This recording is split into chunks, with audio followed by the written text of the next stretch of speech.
Hi అండి, నేను మీ Chandrakala. Welcome to Chandrakala maths world. ఈరోజు మనం 8th క్లాస్ SA2 పేపర్ ఎక్స్ప్లెనేషన్లో భాగంగా నెక్స్ట్ ప్రాబ్లం చూద్దాము. Find the simple interest on 10,000 at 12% per annum for 12 months అంటున్నారు.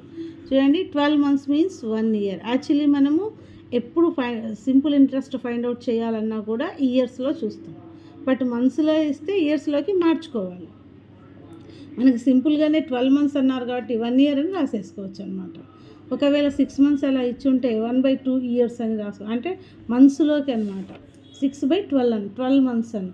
ఒకవేళ 3 months అని ఇస్తే 3/12 years అని రాసుకునేవాళ్ళం ఒకవేళ అలా ఇచ్చుంటే. ఇలా కాకుండా 12 అన్నారు కాబట్టి 12/12 కాబట్టి 1 year అయిపోతుంది అనమాట. సింపుల్గా ప్రాబ్లం ఫైండ్ అవుట్ చేసేయచ్చు. Now the value P is 10,000, T is 1 year, R is 12%.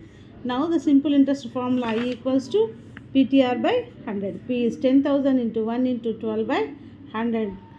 0 gets cancelled. 12 into 100, 1200 rupees. What is the interest for 1 year? 12,000 ki 1200 rupees interest వస్తుందన్నమాట. ఇలాంటి మరిన్ని వీడియోస్ కోసం సబ్స్క్రైబ్ చేసుకోండి Chandrakala maths world. Thank you.